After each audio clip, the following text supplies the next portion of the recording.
is there a port?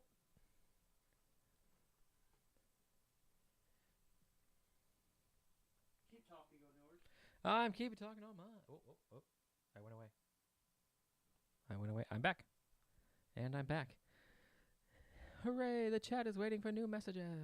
Just turning down the gain a little bit. Da-da-da. Oh, hey, I didn't unlock my watch. Mic check. Okay, I'm still good. Hey. We are live. You're listening to the silky smooth tones of Philip and Chris. Hey, you slouching. I'm sitting comfortably, sir. Actually, though, it means I can actually adjust the camera. Because, alright, I'm pretty level with that. Cool. I couldn't adjust it too much because you weren't in Oh, because I wasn't actually in here. Well, you know, It's kind of hard to frame the subject when it's shoving food in my face. Nobody wants to see me shove food in my face. Hey, there's one watcher. It's not me.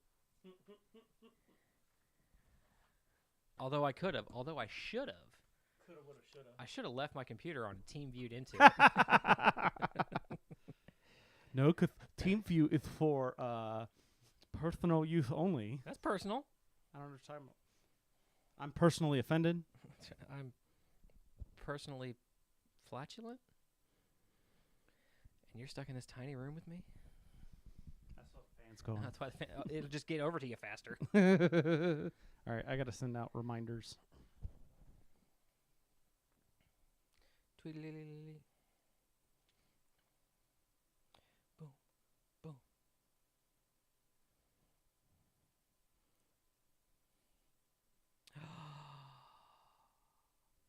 Hey, Chris. Chris, look at that notification right there under the word silent. Oh, we don't want Ashley to do anything to us. Therefore, we need to not do anything to her. I'm just going to leave the microphone right here so I could still talk into it without holding it. There you go.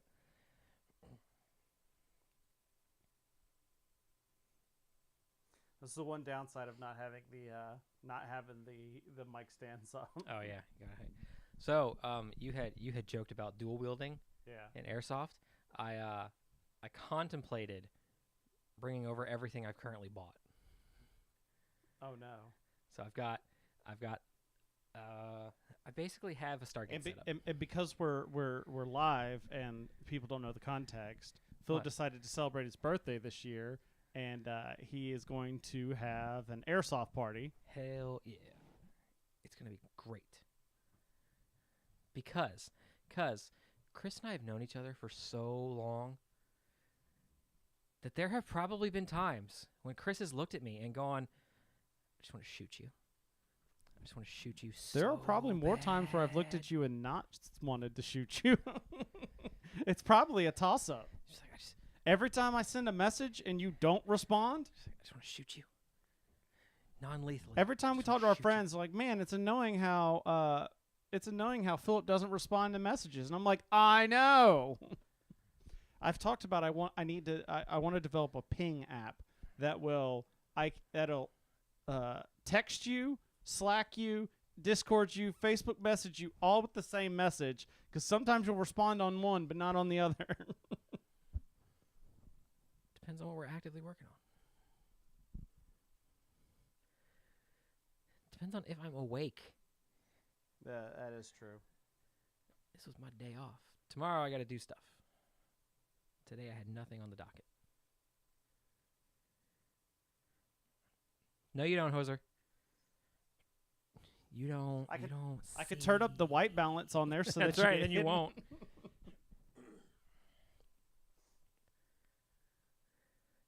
Let me move the top of the headphones back and angle my head toward the light and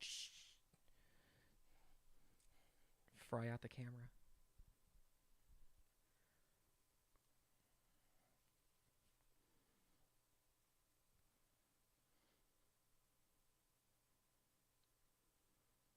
Oh, I was like, why isn't everything? Because normally everything's set to the channels I need to, but I forgot I don't have Discord up there. Oh, yeah. Because I don't need to be on Discord.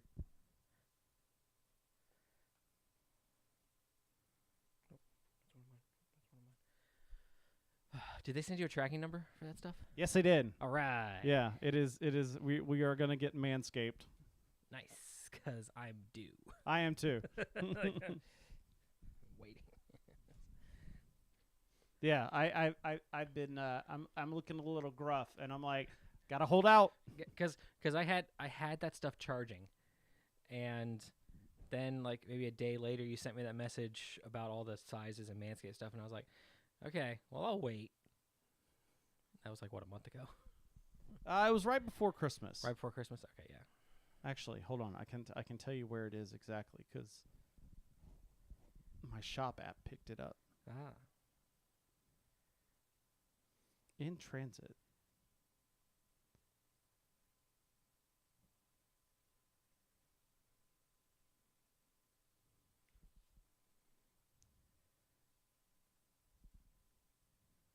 There it is. Okay, it's Departed, Georgia, All right. It's Departed, Georgia. and that was 2:10 p.m. Okay.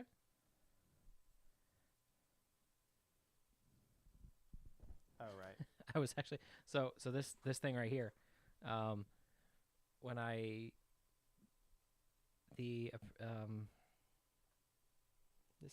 this came FedEx, okay, the FedEx like distribution hub is in Yeah. Upper Marlboro. Yeah. I'm just like, should have sent that to work because maybe an hour or two after I got to work, Yeah. bing, your stuff's been delivered. Oh hey, we could have. While I'm finishing this stuff, you want to go ahead and start showing off stuff? I can start showing off stuff. We can do that. Philip got a board game, guys. I got gotta remember. I gotta look over here. I'm That's used right. to the It's over cameras here. like in front of me usually. We should have a couple. We should, and Yeah. I do, but I want to get one of those video mixers where I can quickly, instead of having Mhm. them all, because limited USB ports Yeah. and quality is crap. I want to have them run into like one of those video switchers. What's up? We were only made with two hands. Oh. Okay. Well, just take the top off and then just pull things out of the box. Wrong top. That's the after show. I want to say for patrons only, but I feel like then our numbers will go down. Maybe after the Manscaped. There we go. That's right.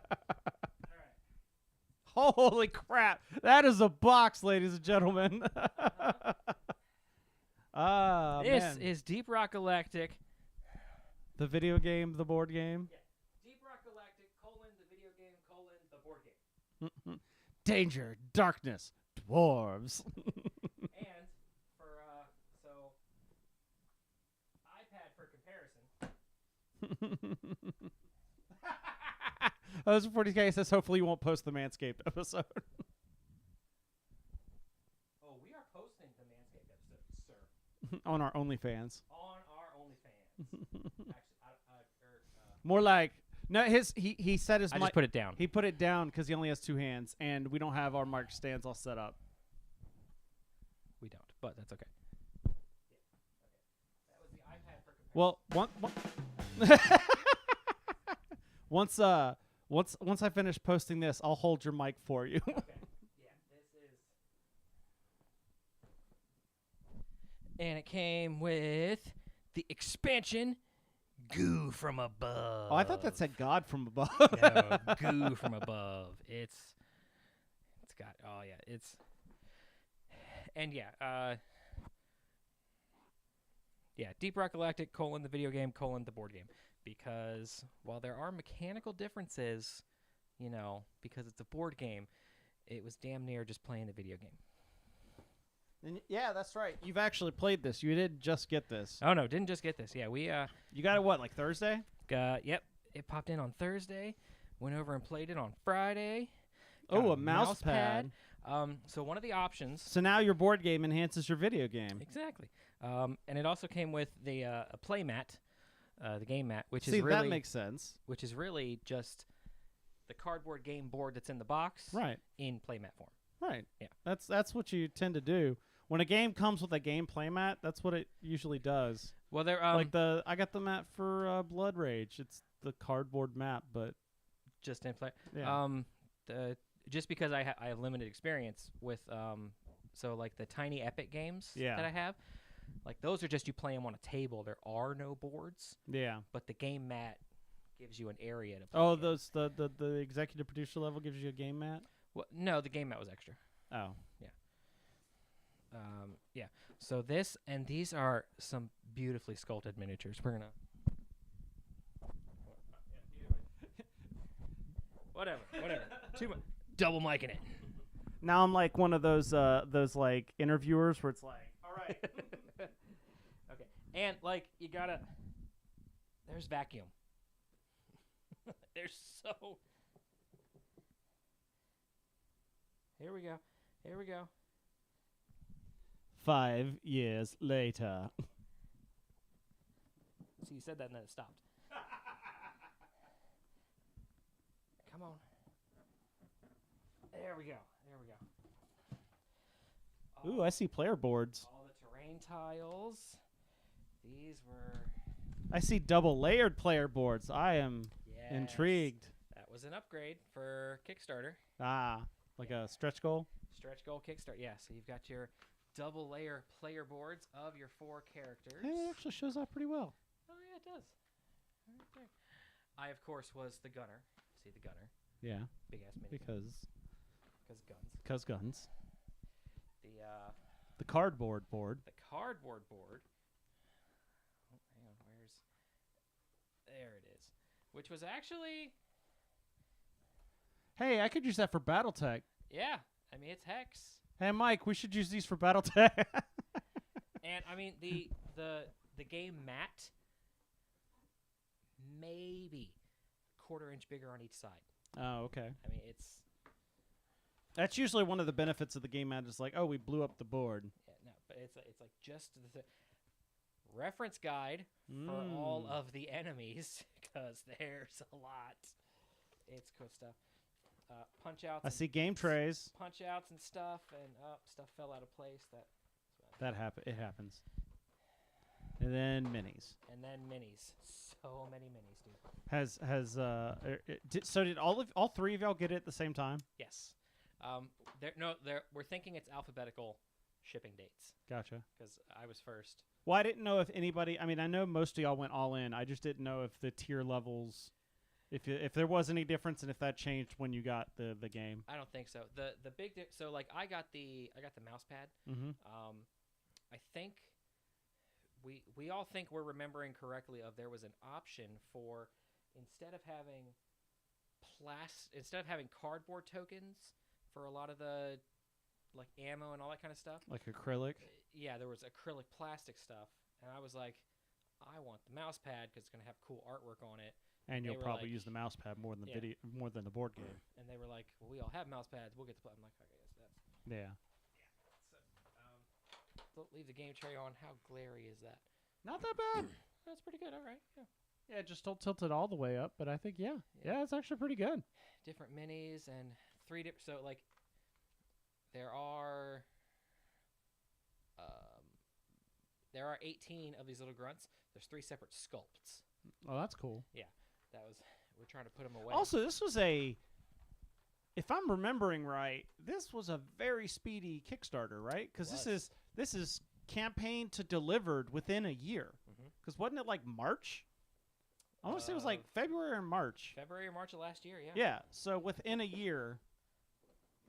Granted, it's kind of, especially ever since the Kickstarter, it's now kind of like a big, huge company. Like, this is practically an Asmodee game. It's practically, yeah. Oh, there's so much. I'm saying literally because the company that owns Asmodee owns this company. Mood Publishing? I don't know about Mood Publishing, but I'm talking about the Ghost Ship? Ghost Ship. Really? That's your Embracer group. Oh, okay. So if it was they probably had a contract before the all that stuff went through. But yeah, I wouldn't. Oh. Yep. And there's the guy I played, the Gunner. Oh, that's so cool. There are some nicely sculpted minis. Has Chris started painting his yet? He hasn't gotten his yet. Oh. They're in alphabetical order. We think they're because they haven't even gotten like FedEx notifications. So wait, I thought you said all of you got. We ordered at the same time. No, but I thought you said that you all got them. Oh, no, we ordered them. Okay. Like, yeah, we all. So did Mike those. doesn't have his yet either. Mike then. doesn't have his either. I think either Mhm. this was a community suggestion or a Kickstarter goal for To be able to put actual tokens to in be there. able to put the tokens inside the mule, Molly the mule. That's dope. Oh, and this guy right here takes up 2 hexes, and for I think the rules say for. Oh, hang on, I have the rules. The oppressor takes up 2 space when moving. Count its move it from its front part and always turn it so it faces the direction it moves in. Yeah. It is like it can only be attacked from the back hex. Right, because it's got that huge cloth. It's got all the armor up front. Yeah, and that's 100% just like the video game. The oppressors in video game, you can defeat them from the front, but you're gonna blow through your entire. For the gunner, like I can carry 2,400 rounds of ammo. Yeah. Basically gonna go through it all to kill it from the front. And we'll probably talk more about the game when we get actually into the show. Yeah. And then the Praetorians, which are mini oppressors. We had a blast playing it. It's definitely something because like it came with card sleeves, so I got to get everything sleeved, get everything put in the trays, find a better way to, because like all that stuff just fell right out as soon as I turned it. No, just dump everything out. Yeah. Do what I do. And this is the lid, and the lids are keyed. So that way you put them back in the right spot. Actually, nope. Yeah. It's all keyed. And of course, destruction books and mission book. All the way at the bottom. When this was, it's because I turned it on its side. That's why everything fell out. Yeah. But when there was the list of stuff. They didn't send a packing list in the box. Mm-hmm. They sent a packing list via email, and they were like, "Hey, you got these things," and it was like one of the things. It was a metal mug. Now, probably in my head, I just assumed I was like, "Oh, it's gonna be a mug." No, it's a token. That's okay, but like a first player token. Yes, like a first player. I actually don't know what it's supposed to be used for. Like I said, probably just to signify who's first player. Yeah. There's also a 24H coin if you backed within the first 24 hours of the Kickstarter. So that's in there. But I couldn't find the mug. I'm like, where the hell's the mug? So like I ripped it open and tried to find the mug. The box, it was almost fully down. It was the instruction booklets. So I just put them underneath in the gap, and then it closed all the way. So, yeah. I had to do that. I'm going to talk about Dark Souls, and I had to do that with some of the stuff because it wouldn't fit, and I had to kind of like take some of the excess tokens and cards and shove them underneath the bottom one, and then throw everything on top to get it flat. Yeah. Because it fit in there it fit in there when it was on the punch board, but not fully assembled, or once everything was punched out. I kept the punch board. Yeah. Because I'm sitting there thinking like, it's going to be a hassle, but I might just try to layer the punch board back and put them in their holes to get it down to that 5 layers again. But yeah, it was a good time playing. We played through the first 2 missions in the book. The second mission went. Don't talk about it. We'll save for the show. All right. Well, we just wanted to show off stuff, and you could still show off stuff during the show, but that's right. We wanted to witness you. So, yeah, it's fun stuff. All right, you ready to kick this pig? Yep. There's my iPad. All righty. Let's get the show on the road. As soon as I find out where my mouse is. Which one of my 12 computer screens has my mouse? Yeah, exactly. Okay, so I'm going to hit... there we go. Oh, okay. Let me just check. There. Okay, we got stuff. All right, are you ready? Let's start this in 3, 2, 1. Warning. The following podcast features terrible jokes, usually about board games. Like those jokes your dad tells that make you groan. Yeah, those kind of jokes. Accordingly, Boards and Swords and the producers must insist that no one attempt to recreate any joke performed on this podcast. Watch very closely now. 3, 2, 1. Bzoom! Check that out. We want the fun. Gotta have that fun. Is it okay if it's okay if like when the bread touches the fries? Do I really want to just stand still and cast a lightning bolt? No, I want to avoid you and shove a lightning bolt across. I just crap my alien pants. By the way, I just want to let you guys know. You hate all of us, and we're fired. I've released poison into the AC system. You all have about 5 minutes left to live. So much news, like all this stuff to talk about. No, there's been some stuff, but it was all boring. You didn't go with C. Well, you need to go with C. And our friends, we combined. You've told that story. We combined. Have I told it on the podcast? Yes, pretty sure you you told have. it. At Well, least I'm twice. telling it again. Because I just realized as I was reading this that this game's already been done. They even made a show about it. It's called Yu-Gi-Oh! And go watch it. This is Boards and Swords. Hey, everybody. Welcome to Boards and Swords. I moved the studio around again. Imagine that. I just, well, you know, it was beta. And, That's right. And Philip is here I in studio. This is the podcast where we talk about bad jokes, good folks, and some tabletop games as well. I'm one of your hosts. My name is Chris Renshaw. Once again here in studio is Mr. Philip Herbig. What's going on, everybody? I am live in person, not a digital recreation.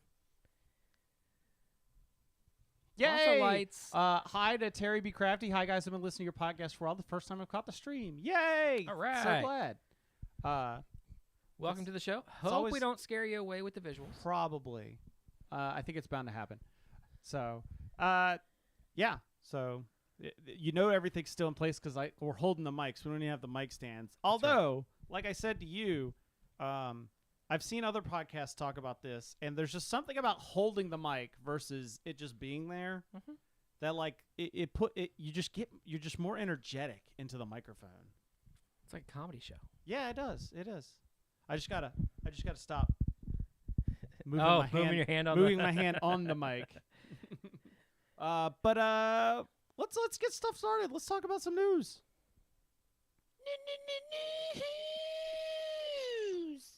All right, so my parents told me that they had a new tile placement game they wanted to show me, but it turns out they just wanted my help redoing their bathroom.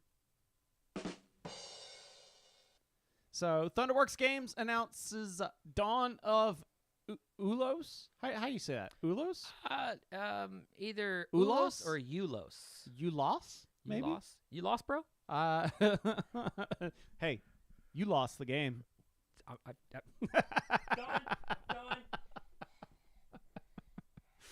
Oh man. I saw it on TikTok like 6 times yesterday. Okay. Well, that was just like for instance, the other version. So by the way, Happy New Year, Happy New Year, 2023. Welcome. To Also, 2023. I managed to come out of the Christmas season having survived Whamageddon. Okay. I did not though. The All I Want for Christmas Is You from Mariah Carey, because like November 1st I was seeing that on TikTok and it was just like, well, this game's automatically a fail no matter what. You cannot do that kind of stuff. Once you see Santa at the end of the Macy's Thanksgiving Day Parade, that's when everything can start. That's when Christmas starts.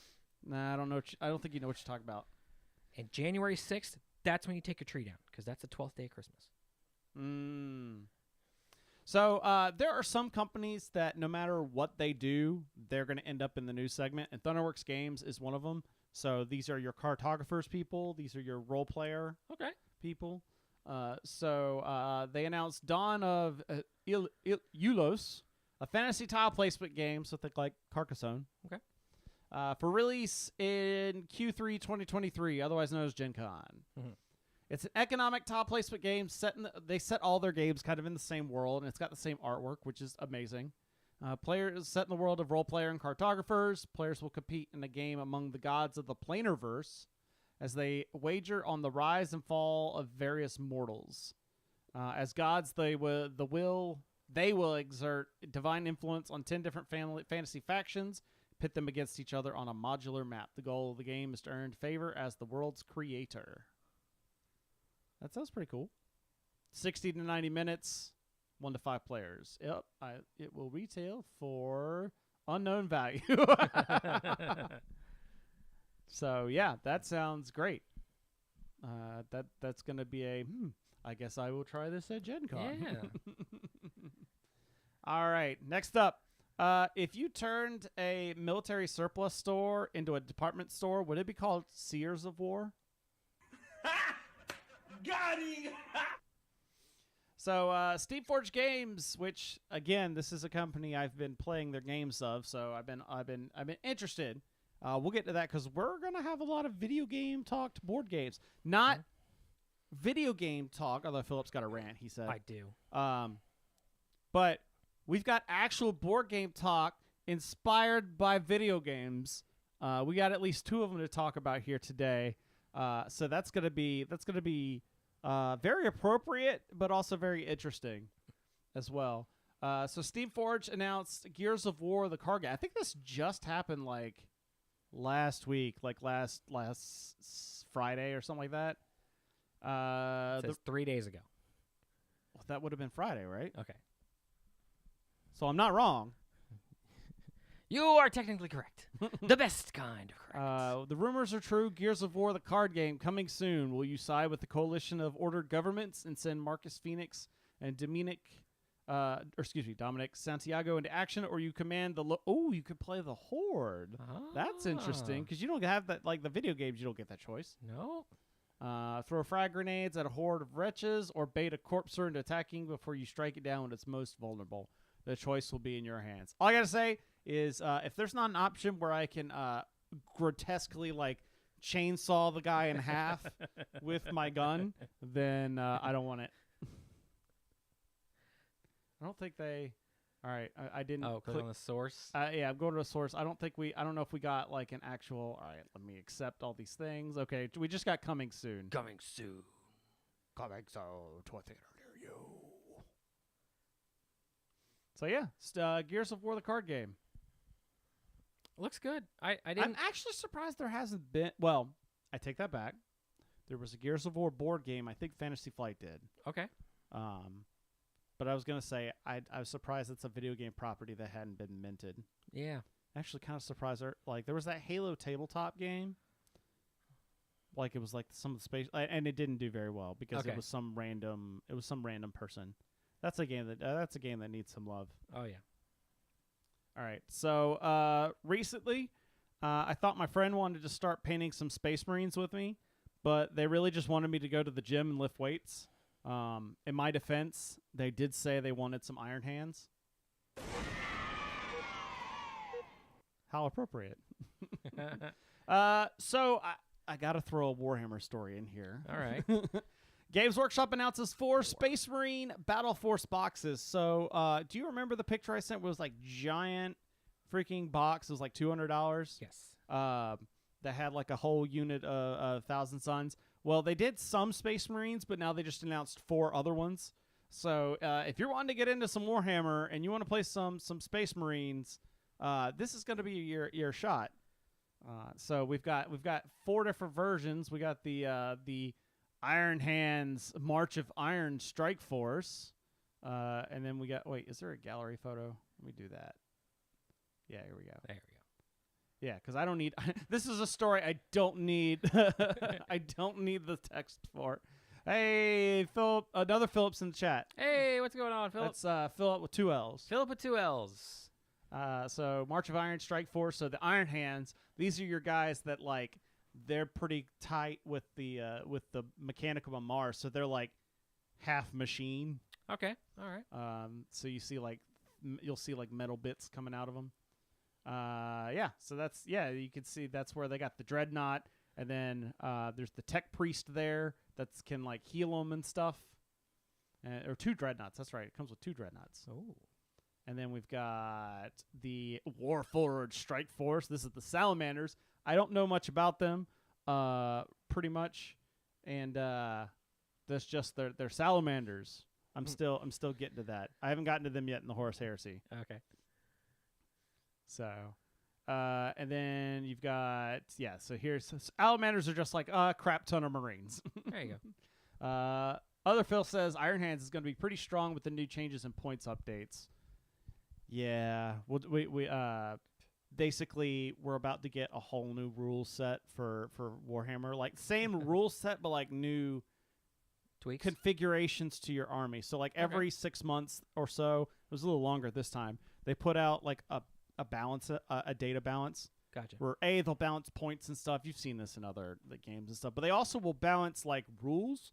So they'll look at they'll show competitively all the factions in the game, and during official competitions, what's the win rate of those factions. Okay. And so they will try and like tweak the ones that are doing good and bring up the ones that are doing bad, because they ideally want to get everybody in that like kind of like 45 to 55% range. They want everybody to be kind of in. A lot of people don't like that, but I think it's kind of healthy, especially because ideally, with a game like this, you would playtest the crap out of your rules and then release them. Mm-hmm. However, that's not the case with Games Workshop. They will put out a codex, and then even before the codex is out, there will be restrictions to it as to what happened with the Leagues of Votann. So I'm like, if that's going to continue, until you invested some better playtesting on balancing your rules beforehand, I'll take the changes after a while. Yeah. Salamanders are artificer craftsmen that have a high value for human life. There you go. Dang it. Uh-oh. Board's coming apart already? Yeah, one of the corners already coming apart. Get some super glue.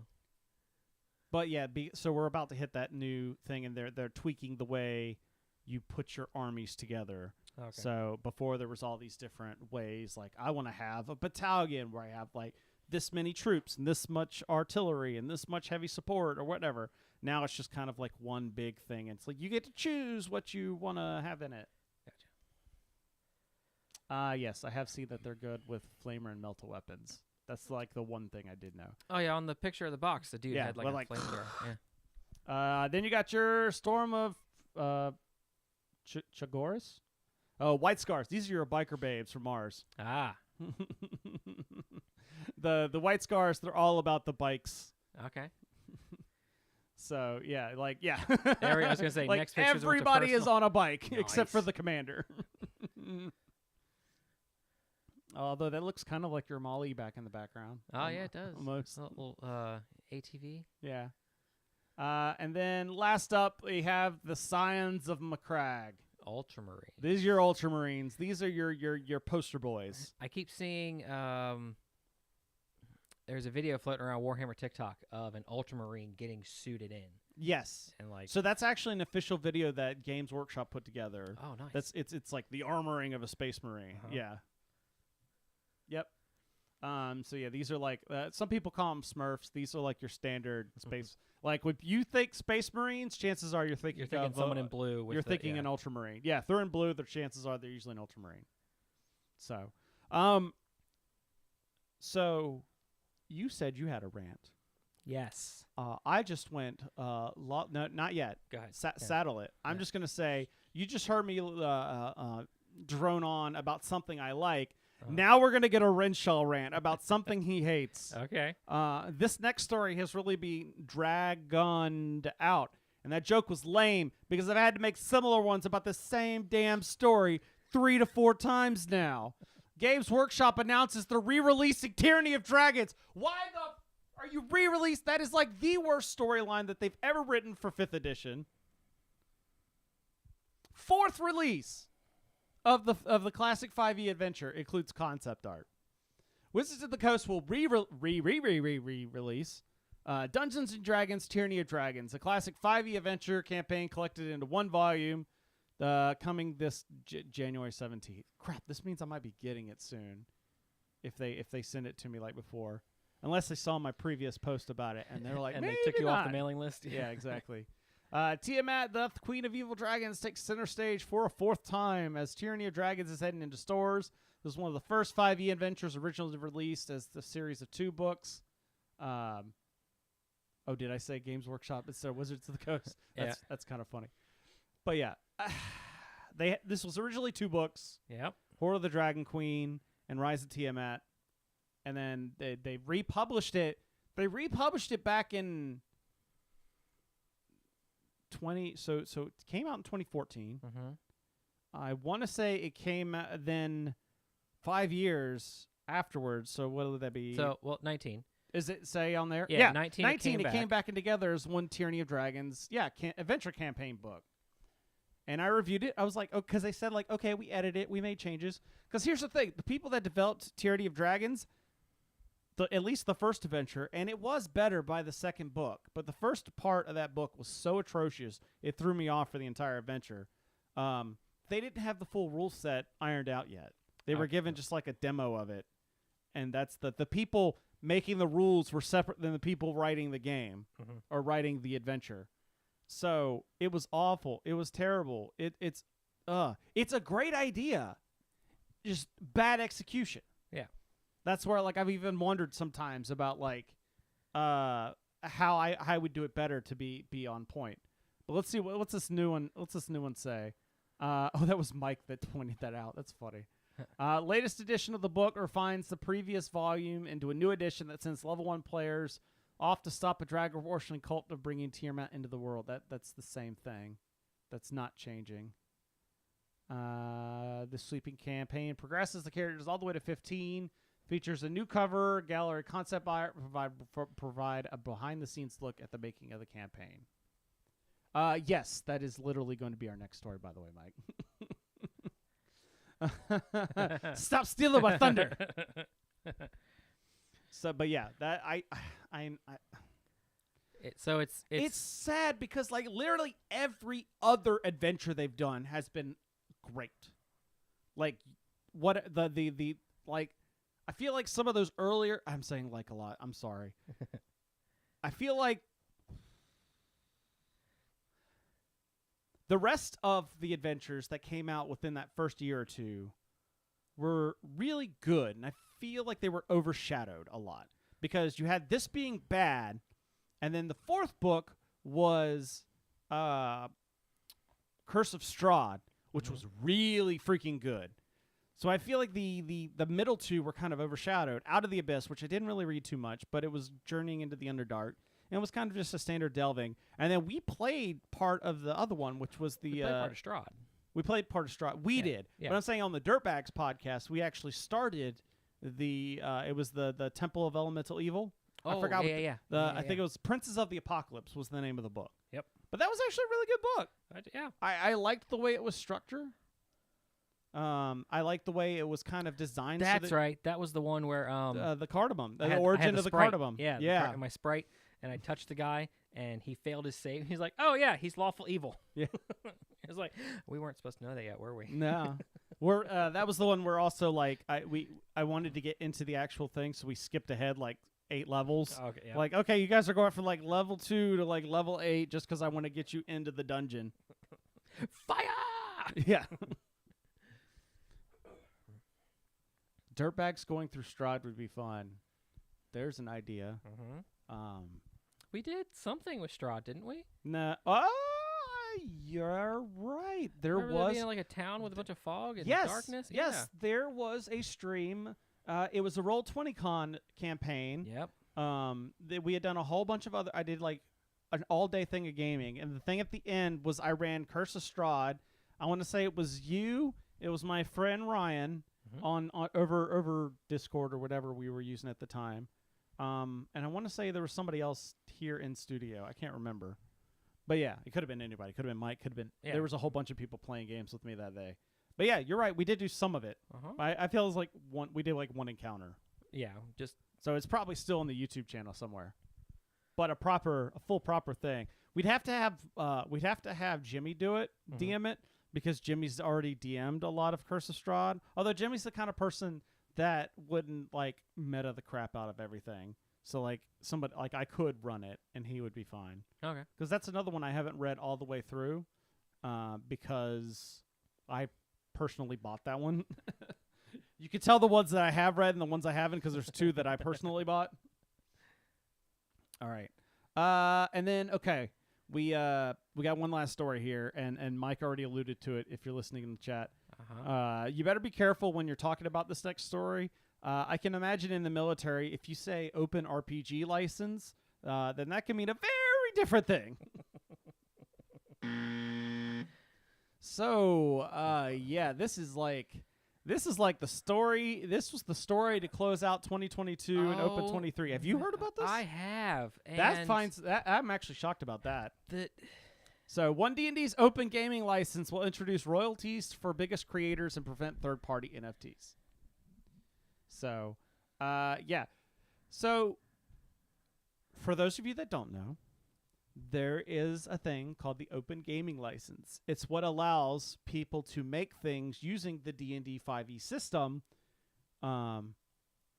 without getting sued by, Hasbro. This is, like the Stargate, all those RPGs on TikTok, or I say TikTok, Instagram that do their 5e compatible version, they're using the OGL to publish their work. And it's if you're a lawyer, you'll probably have a ton of fun with this next story and reading it.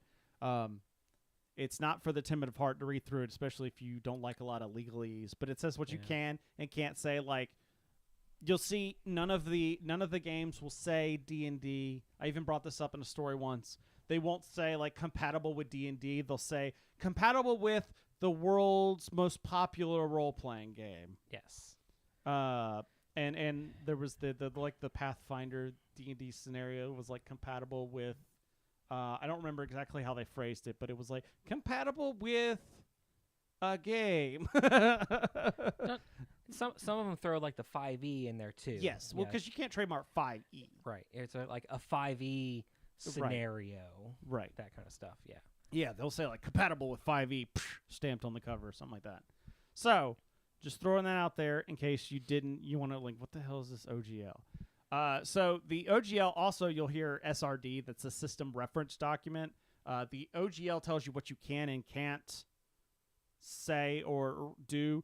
The system reference document is all the things you can use. Yep. Like, that's all the stuff that's based. It's your D&D free version.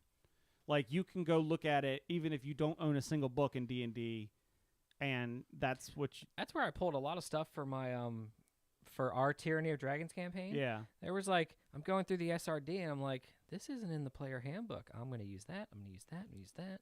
Yeah.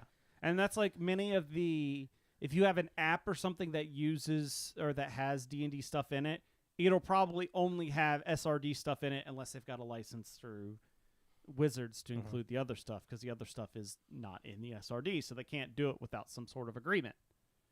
The pair form the legal framework and specific rules that allow third-party adventures, supplements, and other tabletop content to be created and sold on platforms. This is another big caveat to this thing. Not only are we talking about what allows people to use it in other games, but we're also talking about what allows other people to sell D&D products or host D&D games on their sites.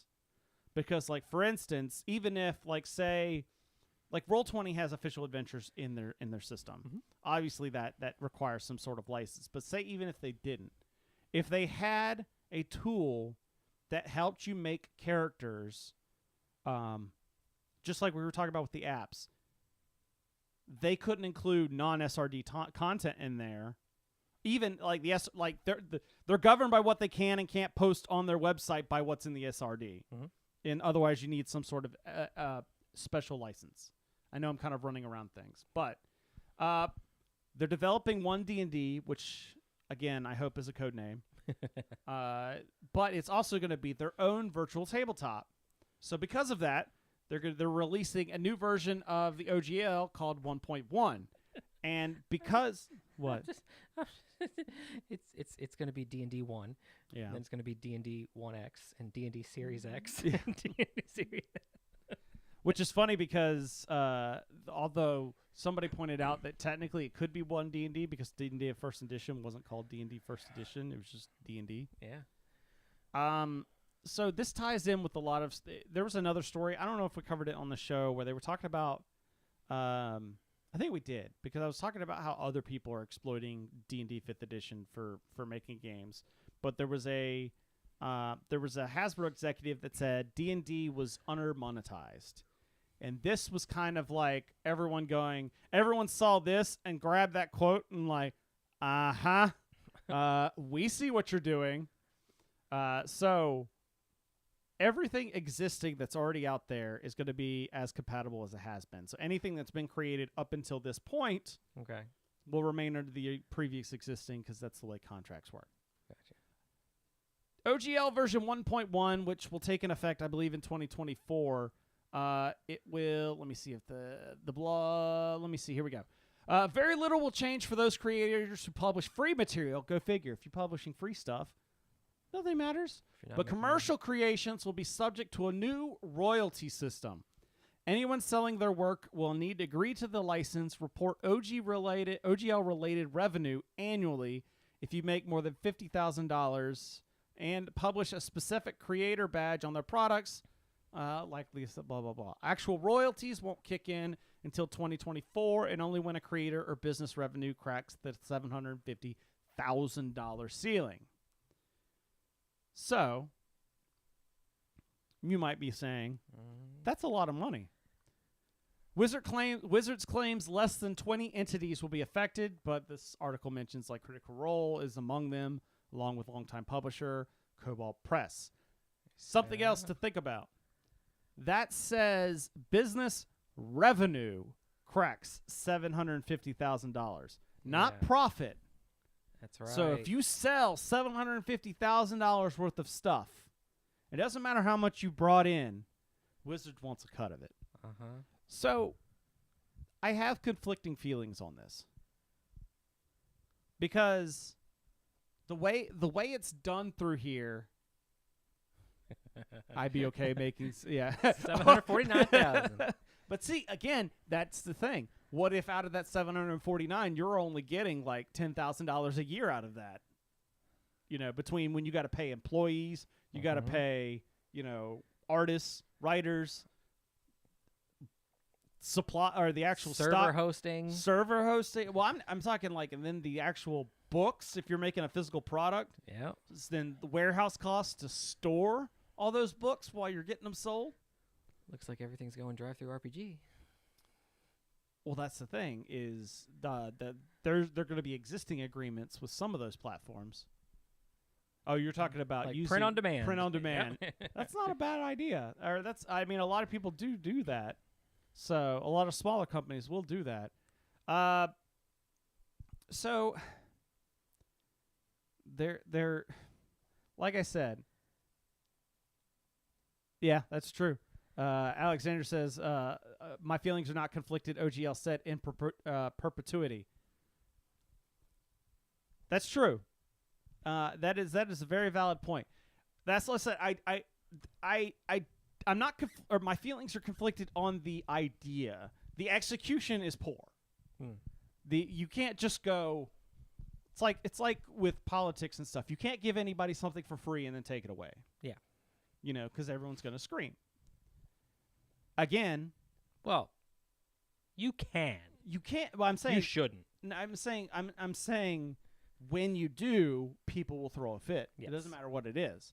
So you can't just say we're going to do this for free and then you don't. But I agree with the idea of it's their property. They should be making some money off of other people using it. Like I said, I just don't like this execution. Yeah. And again, it's one of those, like, I feel like they'd be doing more goodwill if you had said, just letting y'all know, we're going to keep the same OGL. Because, like, you don't, like, the RPG, without the original OGL, the RPG landscape would be completely different than it is now. There's chances are it may not even exist as much as it did. Like, the OGL is what allowed for Pathfinder. Mm-hmm. Like, and that was something I was seeing. Like, technically, Pathfinder 2nd Edition, I think, that might be another reason they went to 2nd Edition, because now it veers off just enough to... Might be. It might be one of those legally distinct kind of things. But original Pathfinder was D&D 3.5. Well, like, yeah. And that was the videos I was seeing on TikTok, people talking about this, and they were like, do you know how many things this is going to just put out of play? Pathfinder, gone. Well, no, they'll have to pay money. Yeah. And again, that's where and they mentioned how the IP lawyers will handle this. that's going to be the shakeout we're going to see. This is also why they're releasing it a year ahead of time, because they knew it was going to be a legal nightmare, and so they're giving everybody a year before it comes into effect. So Terry is actually a license manager at their job. Licenses take anywhere from 10 to 12% of the selling price, and anyone making $75K is pulling in, or $750K is pulling in plenty, and will take that percentage into account when they price their product. Yeah.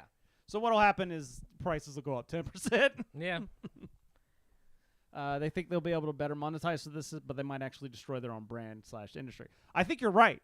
I think this will be I think this is going to shrink the 5e. Like, even if, like, your average person is not going to start a company making $75,000, but it just puts a bad enough taste because it's like, it's a PR nightmare because it's got all these creators riled up, and people love supporting creators, and so they're always going to take the creator side, small person, over the large corporation. B, anyone wanting to start something, it's just going to be like, well, do I really want to use 5e? Because what if I go viral, and then all of a sudden it goes, exactly. It blows up. Now I owe extra money to... Right. You plan a Kickstarter for like 100,000, it blows up to 1 million, and now you're like, I didn't price this for that. Yep. So, yeah, that's especially when you start thinking, like, especially a Kickstarter, you're like, well, 10%'s going to Kickstarter, 10%'s going to Wizards of the Coast. Yeah, new barrier to entry. And what'll happen is you'll see somebody else will make something easier. Something else.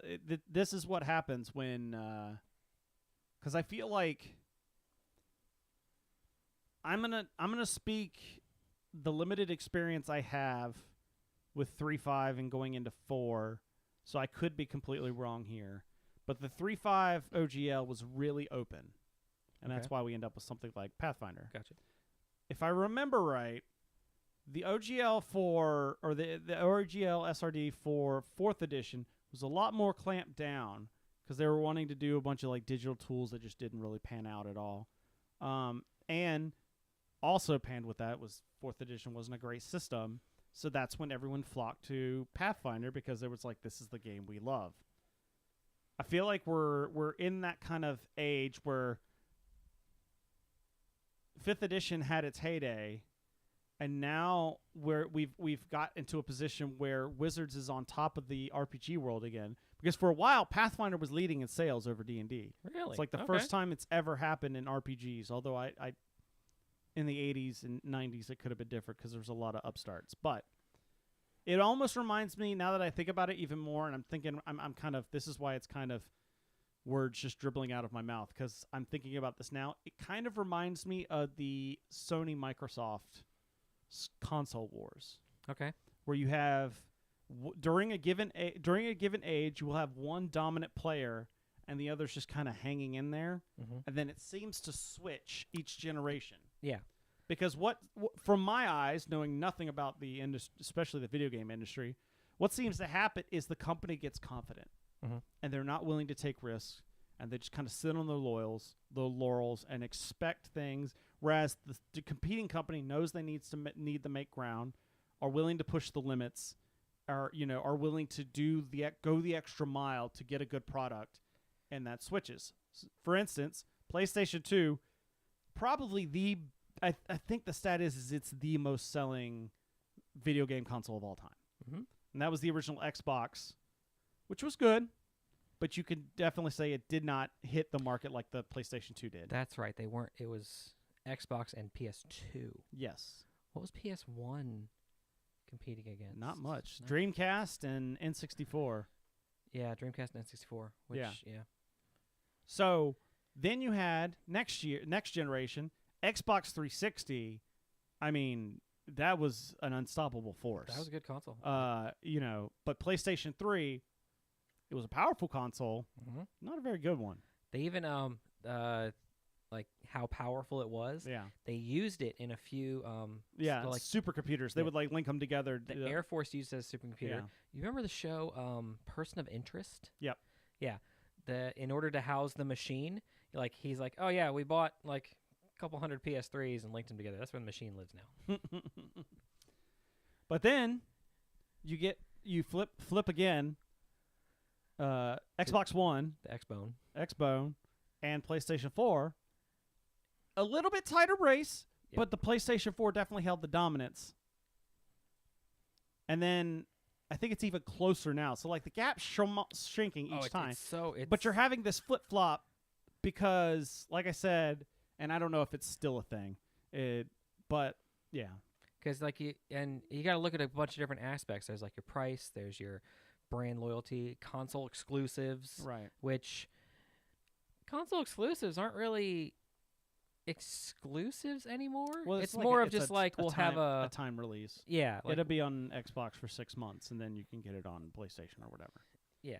But bringing it back to RPGs, this is just what this is Wizards is sitting on their laurels in a place of confidence, and what this does is leaves it leaves a place where somebody else can come in. Mhm. Because there's this all you do with the right system, the right support, and the right PR department could spin this in the best way, and suddenly you've got another Pathfinder situation on your hand where everybody's flocking to some new system. You get Critical Role comes out with their own RPG. Mhm. I mean, just think of that. If Critical Role came out with an RPG, like their own system, you'd lose a lot of the 5e user base right there. Yep.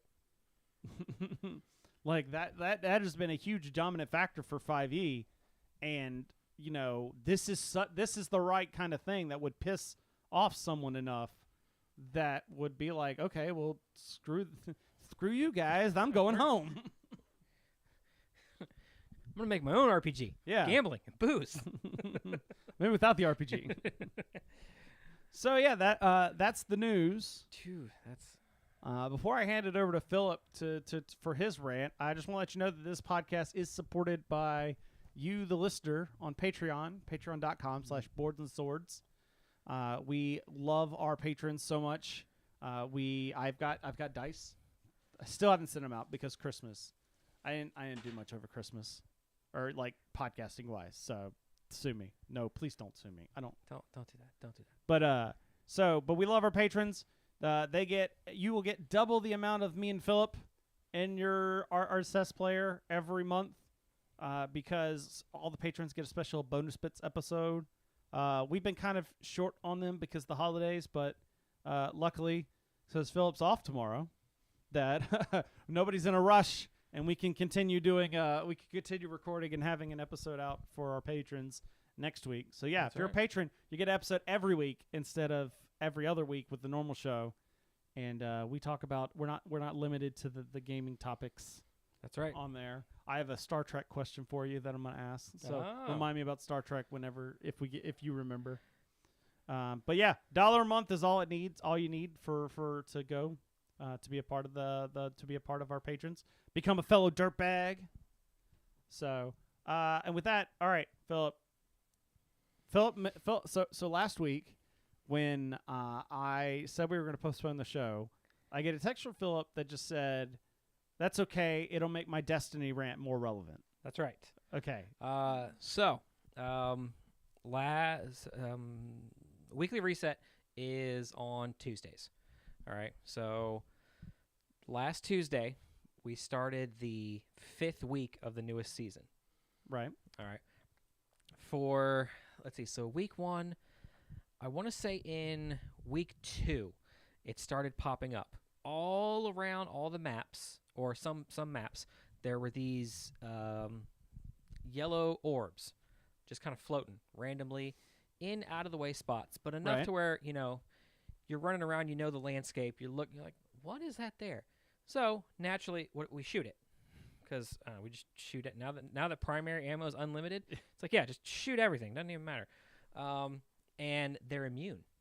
Okay. They've got immunity popping up on them. And in a couple of different lost sectors, there's this canister at the end with one of the companies that makes the guns in the game. It's got their logo hovering above it. Gotcha. So we're going around. Finally, week 4. Week 4 pops up, and No, I lied. Week 3 pops up, and we get a quest to go get a new gun. Okay. I'm like, all right, yeah, sweet. This gun can destroy these orbs. And as people have been running around, not only the data miners who are going through all the stuff, but the people who are just like the content creators. So they are walking through every single map, finding everything. They find this door in one of the missions. It's got these 50 things on it, correspond to the 50 orbs out in the field. And they find a way to, you had to wait until week 4. So at week 4, we get an upgrade that allows us to get through these security doors. It was the only way you could get through the doors. Some of these orbs are hidden behind deadly lasers.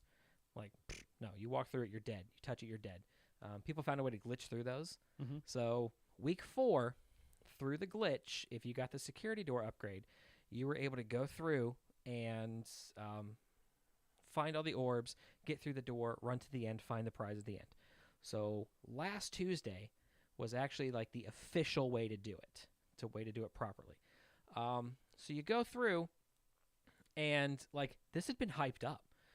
I found out about it in week 4 just because of all that, but like this had been hyped up so much because I mean the map, everything's mysterious. There's the gun. You go, you shoot these things. You got to find them. Sometimes you got to run through a mission like 3 times because you're like, oh hey, wait, where was that last? It was way back there. I ran right by it twice. Yeah, so no, you go, you find all the orbs, you get to the end of the little jumping puzzle and all that stuff. There's a robot dog in a room, and you pet the dog. That was it. That's it? That was it. Okay? 5 weeks, and a lot of like gameplay work. You had to go through and find these orbs, running around. Was it like a beta thing? Like, is this the thing like the dog was have some no idea. meme thing? No, not that I'm aware of. But it took 5 weeks of a season, all this hype. The only now the dog is in it's in a social area, but it's like a locked off social area. Mm-hmm. Only 6 people can be in at a time. It's the helm, if you've ever. Yes. Yeah, in the helm. Yeah, the dog is now in the helm, and you can pet the dog again, and you got a triumph for finding the dog, and then you get a triumph for petting the dog in the helm. Do you get a buff or anything? No, there's nothing. That's it. You are now allowed the ability to purchase a plush of the dog on Bungie's website. All that work. It was not like an insignificant. Yeah, it's a video game and all that kind of stuff, but like you had to find 50 of these things. They're hidden across the entire world, and like to get a triumphs don't mean anything. Honestly, what the triumphs mean is like you look at someone's lifetime triumph score. It's like, bro, you play this game way too damn much. Which you do. Which he's not wrong. You do. I mean, like I some of these people in like there's the rank system. Rank has nothing to do with like how powerful you are in the game. Yeah. It's just how much you've been playing the damn game. In like the first week, there's people hitting rank like 400.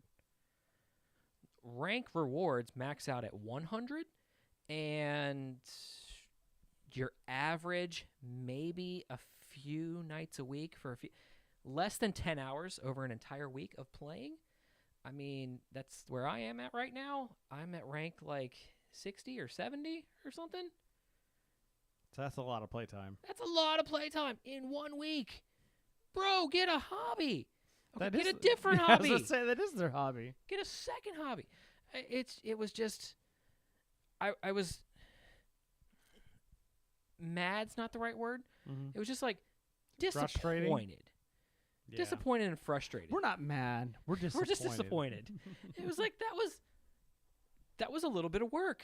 Yeah. And then even at the end when like running Mike and Chris through that stuff, it's like I don't know where it's like all right, screw it. We're pulling up the damn. Were they just as disappointed? Or is this just a Philip thing? My level of disappointment is I would say is higher than theirs. Okay. Yeah, it was like, oh, it's a dog. Okay, there's now a dog in the helm. Like if the dog means something, because there's reset tomorrow, which will be week 6. Yeah, maybe the dog means something. Yeah, I mean, because there are a season. Next episode, Phil's like, "Oh my god, the dog! The dog has extra battle armor. Like that, like from Power Rangers. Power SPD. Rangers redeemed." I was seriously just thinking, I was like, "Oh, he turns into a battleizer." Yeah, it's like that would be great. Yeah, no, but like a season is 10 weeks of content and then 2 weeks to catch up and get everything done. Yeah. So I mean, maybe the next 5 weeks, there will be something with the dog. Whoa, we're halfway there. Yeah. I don't know. I'm looking at this full thing and I'm like, I might just buy the damn dog. So what you're saying is it worked. It might have worked. All right. Capitalism really popped off today. Today's title: Capitalism. Yeah. But yeah, that was just my whole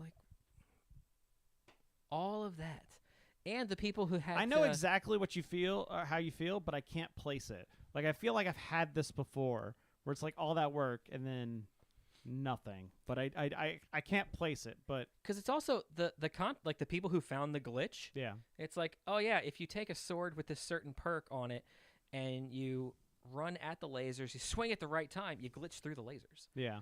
And watching, so I know part of what you're now.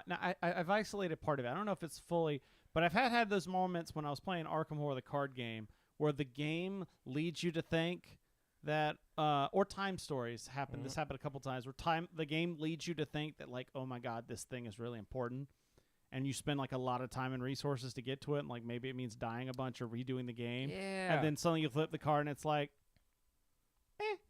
it's like a story bit that's like, does it physically help you in the It does game at all? nothing at all yeah. for the game. And you're just Yeah. like, really? Yeah, that was my rant. It's more relevant now and so like when because Chris and I got there first. Mm-hmm. Chris and I got there first because we had hit all the orbs. Mike still had to find like 2. Because we were just thinking, because the security doors, like Chris was able to open them, Mike and I were able to shoot the orbs. So like, oh, that was great, and we were hoping the same thing would happen, like, but no, like Mike would step on the teleporter, Yeah. and it wouldn't let him go through. It was like, nope, you haven't found all the requirements. We're like, okay, well, Chris and I'll be back. Just sit tight. And Hey, Phil's over there calling out my Crusade army, and I would just like to say that no, I have been enjoying Crusade this time around, even if I have been losing a bunch. But last year with the Crusade with the Grey Knights, because their Crusade rules are crap, I would say that was definitely the case. Yeah. But this time I've actually been enjoying the Crusade. So yeah, the reason I was saying it was more relevant because like Chris and I we pet the dog, we got the dog, it's on the helm. 30 seconds later, I get the email. It's like, hey, you can buy the plushie in the store. I go to the store, it's not there yet. Oh. Then last Tuesday, checked the store again, and the plush is now in the store. So like, even if you got it early, you couldn't do anything about it until Right. it was live, the proper way. I don't know. It's a cool looking dog inside the thing. Like, yeah, I wouldn't have devoted 5 weeks worth of storyline to it. Or Yeah, that's like I've completed everything, and hey, there's this one-off thing that gets you a random triumph. That's the really cool thing. You get to find a dog. That's like those 2 weeks afterwards you're talking about. When that's when you go find like all the, hey, there's an Easter egg in this thing over here. Yeah. So, I had a good holiday. Did you have a good holiday? I had a pretty damn good holiday. I actually got a gift. A couple of gifts, actually. Couple of things. Couple of things. I'm pointing over here. People are like, "What's?" Here, Yeah. hang on. I'm No, you're pointing the right direction, kind of. I'm picking. No. There you go. So, very well executed, I might say. Mhm. I actually got these on Christmas Day Yep. because we were over at a friend's house on Christmas Eve, and I did want, because I was like, man, where did Philip go off to during the day? Like, because you had come in and then like you were gone. I was like, where did Philip go to? And then the other day, or then the Christmas morning when Ashley handed me a box with stuff in it, I was like, is this where Philip went to? And she's like, yeah. Yeah, But just real quick, yeah, I opened it up and got a whole bunch of Gundam Zero Gundam kits. I've never put together a Gundam kit, so I am also excited that these are the colored plastic version. These aren't the ones I have to like marker in myself. Oh yeah. They still make those? They do. That's the because I had to look this up Okay. because all the mechs have the different grades on them. Like you can see there's like an HG, High grade and then- real grade. and there's an RG in there too. Yeah. If you go up to the MG, the master grade, that's where you have to like do. It's their version of Oh. painting is you Okay, use gotcha. markers and stuff. But yeah, people get all into that. And I've got you or I'm getting you something. I just Christmas was expensive. Yes, it was. But yeah, and then I got some other stuff here from Chloe. Got me some BattleTech stuff, which that was funny because she goes, "Can I just take you to High Tide and let you pick something out?" And I was like, "That's fine, but she's like, because I don't know what to get you from there," and I'm like, "You could have gone up to. It doesn't matter who's behind the desk. You could have just gone up to whoever the register and say, "Hi, my stepfather is Chris Renshaw. Can you please point to something that he would like?" And they would be more than glad to help you, probably. That could be for like your FLGS, all right? Yeah. That could just be a thing of like keep a spreadsheet on all your guys who are coming in there. Yeah, And or just be just like, you know, "You if wanna your know?" people are, or if your people are good enough to where they know what games those people are in there playing. That's another one of those service is king kind of things. But sister-in-law got me a nail shaker, but it's also good for paints. That's why it was on my list. And then some terrain for Necromunda, which that'll come in later. But then I've learned, as having an expensive hobby like Warhammer, that I have to be very flexible on what I put on my wish list, because I can't put like all the models, all the expensive models on there. That's like $100, $150, because like that's too expensive. People want to be able to like, I need like a $20 item or like a $30 item, you know. Yeah. So I will go through and I will find accessories and other things that like, you know, one year I got like the paint rack for I Saw think that that was there, yeah. last year. And so I will try and find different things that like maybe I'm not thinking of during the year. And so I will fill up my Amazon wish list with a bunch of stuff. Apparently this year my mom took that as a challenge to buy me my entire, or just about, there were like 3 things. Yeah. Like I was all like, "Oh man, this is awesome." Like I got the Liber Mechanicum, and like I opened up the Tinker Turf stuff and I was like, "Oh yeah, this is great." And then she hands me this giant ass box in the background. Saw that one. And for a second I was like, cuz I also put Mhm. another Horus Heresy $300 box on my list, cuz it was like, you know, if they get me one thing, you know, like if it's like, "Oh, we're just going to buy a one thing," like they know I'm playing that game because that's what I used. Like I told them that's what I had used birthday money on to get that, and I was super stoked and sending them photos of it. And I'd put another one on there because like having more Marines to paint in a different, because like I could use the box and paint it a different Legion. Yeah. Like I'm not gonna say no. And what I mean, if it's expensive, it just keeps rolling down. So I got that the wrapper. So that was all wrapped up and given to me. Not the Heresy box, but I got the size of that Kill Team box back there, and I was like, this better not be what I think it is. Because I was like, I may just go crazy if they had gotten me a bunch of stuff and then bought me like the 300 thing on top of it. But no, it was the still very expensive and a lot more than I deserve. The Kill Team Into the Dark, which I don't even want for Kill Team. The actual minis that, once again, like the Kill You Team, want it for terrain? I want it for the terrain. Well, because like I was talking about, they're coming out with this new season of stuff. One of the things they're focusing on this is this new type of thing called boarding actions, which is smaller armies. It's like 500 points, which is only like 10 models maybe. Okay. And then like each one of those Battle Force boxes is somewhere around 1,000 points. Okay. Just for gotcha. reference. We're talking like half the stuff that's in one of those big boxes we were showing off. But it's a new set of rules for playing on like a spaceship. Okay. where, So like- like legit boarding your Yes. okay. So Gotcha. and it's tied very well in, or it's going to be like the way they've been teasing it is tied very well into the story. Like the leader, the Chaos Space Marines is kind of like he's working with this new demon that's given him these like uber powerful ships, but he's still kind of like, you still have to, they're like large ships, so a lot of the areas are very able to be intercepted and boarded. So like that's the kind of the gist of the game is it's like, oh, you're playing small groups fighting on these sections of these spaceships. All right, yeah. Yeah. So yeah, and then I got a couple other stuff. Some of the stuff I've put together, it is a fiend right now because like I am just assembling stuff. Like there is over here like the Tinker Turf, which I think I talked about before. That's the cardboard terrain that's like made out of the punch boards. Okay. I took a lot of stuff Saturday because normal Warhammer day, and I was hanging out for most of the afternoon, and so I took I took some of this stuff. I have one Tinker Turf set left to build, and so I was like, okay, I'm gonna build that. 4 hours later, I needed to clean up all my stuff so that I could play my Warhammer game. I still wasn't done with the Maglev starter set. I was almost done, but it was just like, oh my god, I got nothing done today. Oh wow. It's just a lot of pieces. But let's see, what have I got here? Oh, I'll circle back to that. Yeah, so this is like what the Tinker Turf stuff looks like. This is That's pretty good looking. that's the sat nav. So you can see my Grey Knights on here for scale. These elevators here, they actually disconnect and you can move them up and down. Oh, nice. And in fact, you see there's a little lip here. Yeah. That is, it locks into the ladder that's there, so you could show your guy like moving up the ladder. Okay. That sort of thing. And then this is the industrial starter.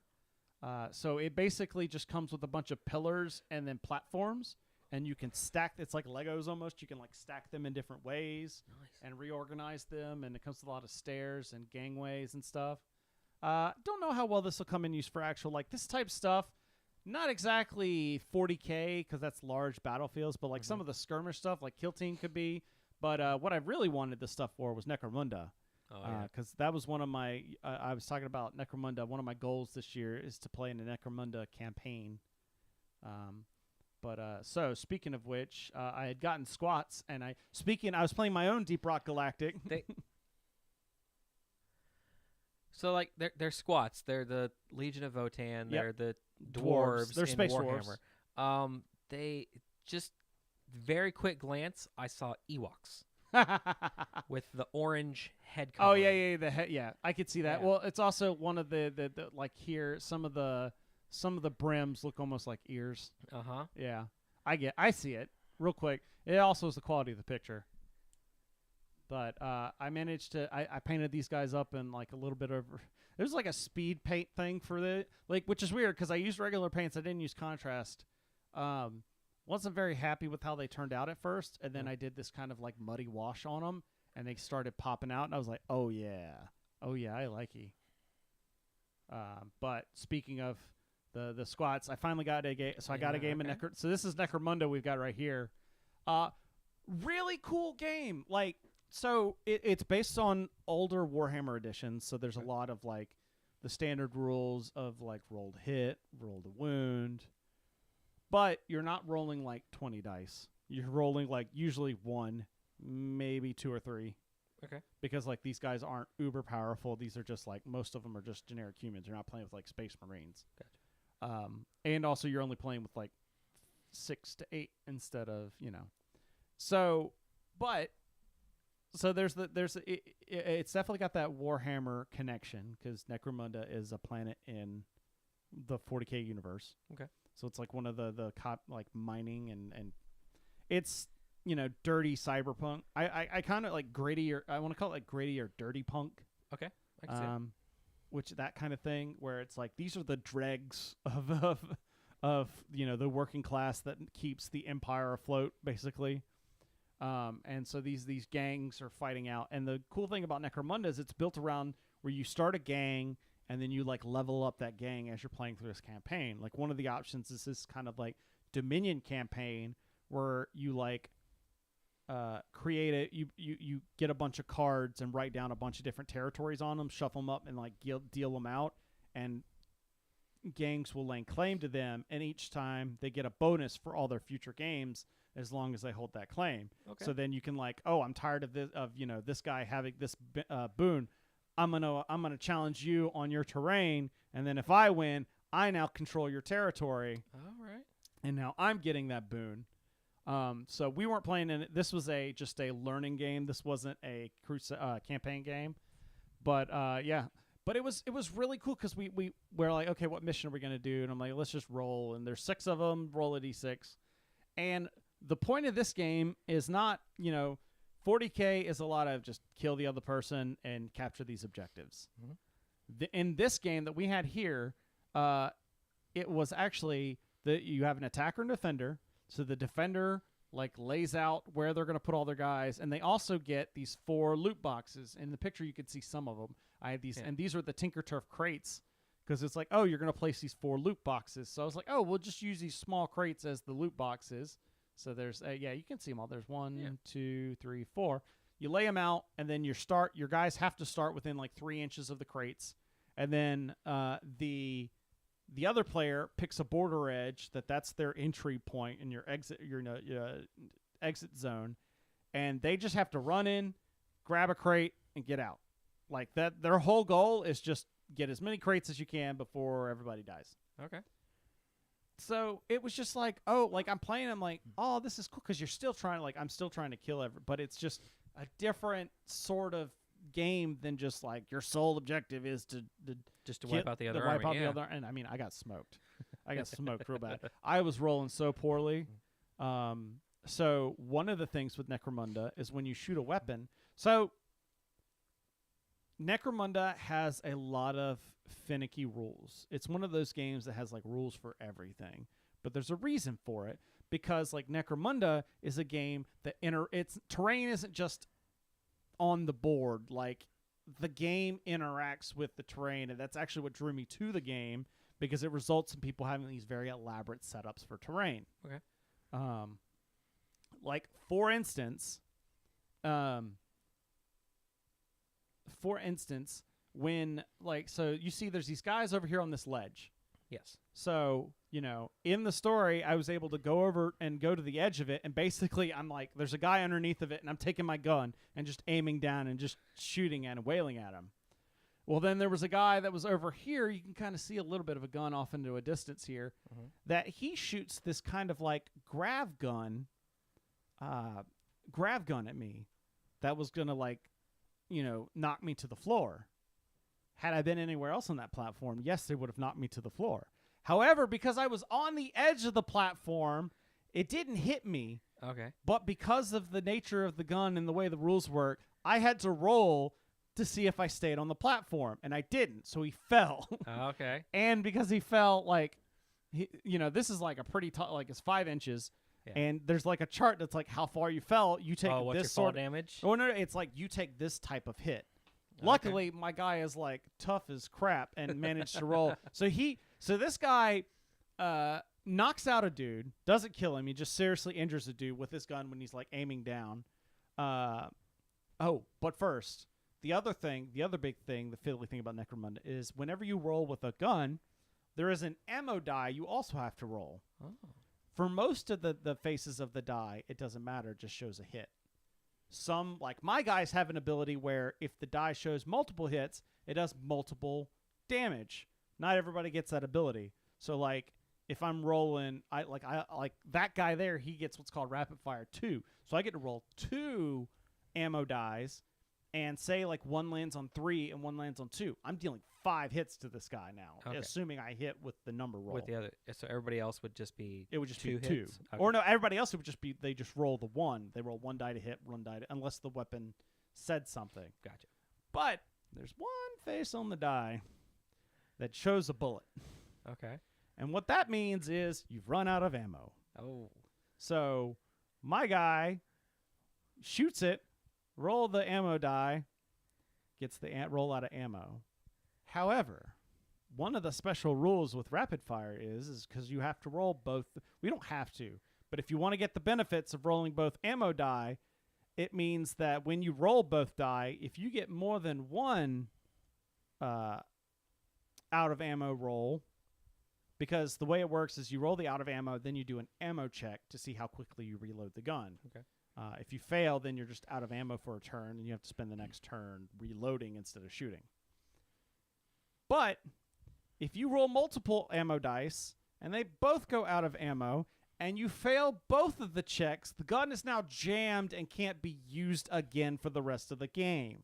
Oh, for the whole. Oh. For the whole game. And this was like turn 1. Oh.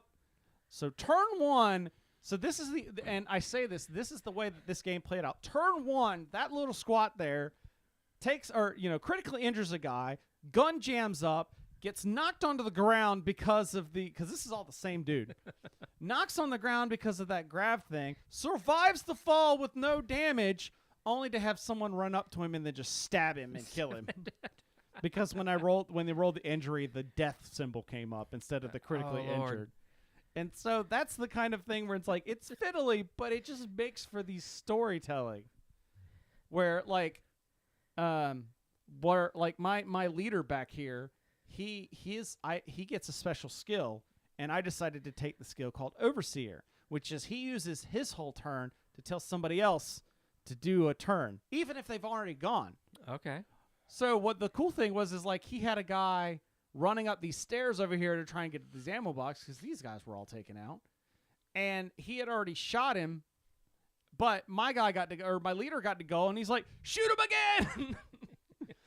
But he managed to shoot him, and I got a hit, didn't wound him, but I got a hit, which knocks you prone. Okay. If you hit but don't wound, you get knocked prone. He was not prone on a stairwell, which means he fell back down the stairs. Okay. So lots of really neat rules. I've just turn 1, your gun's not usable for the whole game. Yep. I'm just like, American components, Russian components, all made in Taiwan. All right. So while I get a chance to breathe, Philip. Philip, we showed off before the we showed off a little bit. We showed off a little bit of the Deep Rock Galactic, but for those that don't remember the heady days of 2020, you would talk a lot on this podcast about Deep Rock Galactic. That was so for people that, just to recap, tell us about what Deep Rock Galactic is. So Deep Rock Galactic is a. Also, from this angle, you look like a dwarf. I do. I got that. Beer, and because you're shorter than me right now, I need a Stein. That's what I need. Yeah. Beer Stein. Ziggy Zaggy. So we have Deep Rock Galactic. Let me pull up the. Here, put this down for a second. Philip has set down his microphone.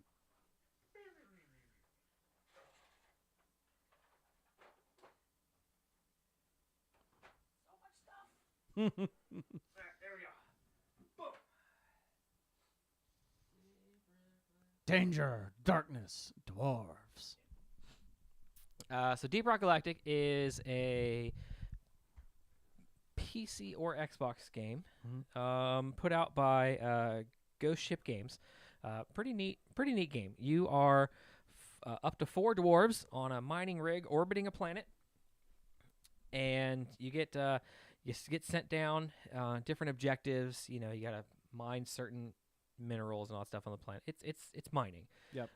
The environment. So in the video game, the environment's completely destructible.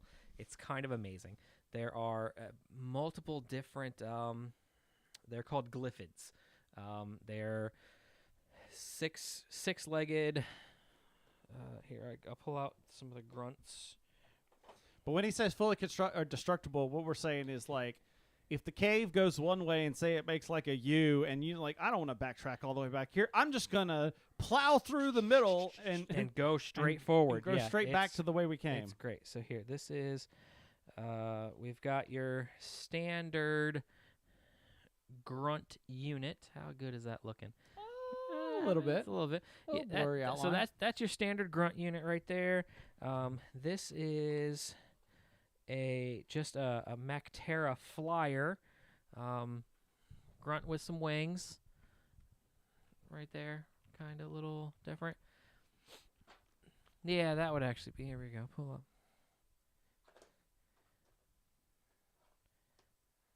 Give good pictures on the screen. Oh, yeah, those pictures are nice. All right, let's. Yeah, here we go. Yeah, here's your basic guys. Yeah, Are base these guys. the That one right there that the mouse is on is a slasher. So in game they look like they have scythes for front legs. Let's see, you've got a driller, engineer, and gunner. Yep, driller, engineer, and gunner over there. So I was kind of joking with Chris and Mike, and then here I was like, this needs to be completely retitled as to Deep Rock Galactic: the video game: the board game, because it plays like it plays the same. It just plays the same. Yeah, there's mechanical differences because or at least as much as you can on a board game. on sense. a board game from a video game. Yeah, that's like we were joking. You can't. There's an ability in the game to take one of the basics, so like either the grunt, the slasher, or a guard who just has like bigger front arms to shield himself. You can make pets out of them, and you immediately call him Steve. Nice. Like that's just his thing. It's like when he dies, oh Steve, put up a good fight. Oh, Steve. Yeah, like so. You couldn't do that in the game, which we're thinking like it's Why our not? game. We're gonna homebrew Yeah, this. We're gonna do exactly. whatever the hell we want. Like, come on. But like going through and playing, looking at some of these miniatures are sculpted very nice. I mean, like the slasher, I didn't even like. Yeah, that's. Is this the slasher? Yep, that's a slasher right there, attacking the driller. Yeah, it was a very fun game. The way the terrain is laid out, so I've got a couple terrain pieces here. Oh. Okay, now we're gonna put the lid back on. Oh, there's terrain pieces, or is that just the grid? Well, just the grid. Well, there actually are. There are These hex pieces. there are stalagmites. Oh, Yeah. that's right. I think I saw. I thought that was a model, but no, that's these pictures back over here. Yeah, it's a stalagmite terrain that you can, just like in game, crush through. Nice. And then there's a die that you roll to see what came out of it. Either gold, a mineral called nitra, which is used to call in resupply drop pods, Yeah. or nothing. It was just rock. Blink. Yeah. There were secret areas. So there's this tile piece that has nothing on it that you can. Oh, you can't really see it. That's fine. Well, no, you can see it on the broadcast. Sorry. Yeah. So there's this tile piece that's got nothing on it until you carve a cave through the walls, and then it flips over. Mm. And now there's stuff in it. And the mission book has like the orientations Okay. for how the stuff gets So like, laid is out. the tile marked on the bottom? So like, you don't see what it is. Like, you can just put the tile out and then not know. How do you mean? Like, when you set up for a scenario, Mhm. it tells you what tiles to put in. Yeah, so there are the bigger ones, they are double-sided, and I haven't read through the whole thing, but I mean, so like this one here, show it to the camera. That's a 100% full terrain. You could walk across that entire board. Now on the back side here, there's the black hexes. Those are pits. Gotcha. You have to find a way across those pits, either by putting out a platform, putting out a zip line, that kind of stuff. So that just changes the difficulty aspect of the game. These tiles, the game map, it does they're not numbered or anything. It'll just say, find one of this shape, put it. Okay, that's what I was trying to figure out. If there was some way, if it was, you need to grab a specific tile, but it's just like, Nope. okay. Just put it black So you side don't up, 100% know. what you're gonna get. Yeah. The only thing the rules do stipulate is so there's a number 3. I don't know if you can say. Yeah, that green spot is a number 3. That's a tunnel entrance in game. Mm-hmm. The rules will tell you place this type of grunt at tunnel entrance 2. Right. And this then is a spawn point. yeah, put at spawn point number 2, and then place 2 of this type of grunt at spaces 1 and 3. the rules specifically say if 3 is not on there, just don't worry about 3. Yeah. Because there's only one. I think there's only one tile that has a 3 on it. But yeah, the map shows you where to place the hatches, what orientation to put them on, and then you just dive in and start playing. So the game mechanic is similar to Pandemic, to where you take your turn, and then you pull an event card, and we resolve the event. I take my turn, pull an event card, resolve the event, and it keeps going like that. What's the goal? Just each mission has its own objectives. okay. Just like the video game. The first two missions were pick up 5 Morkite and 6 Morkite, which was all of the Morkite they had you put on the board. So it was like you got to get it all. Now, do you level up like you do in the game? The video game? There is a campaign-ish.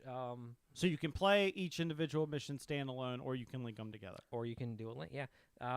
In the game, there are deep dives, which is 3 missions in a row, no going back to the space rig. Here, deep dives, you can just go. It's not a 3. It's just keep going until... You can just keep going. You can keep your upgrades. So like the weapons. So on the player board, the gunner, which I played, right here, that's hex spot. There's 2 of them. Yep. There's upgrades for the gun. You can put so like certain. So the gunner uses green dice, and then you can see that guy on the top. He's got the green die right there. Yep. He's resistant to at least 1 green die worth of damage. Gotcha. That guy there, the one with like he's resistant to 3 yellow die worth of damage and a green die. Yep. There, you only roll 2 yellow die at a time. Like you've got to get double hits to do on both to do any damage to him with the yellow die.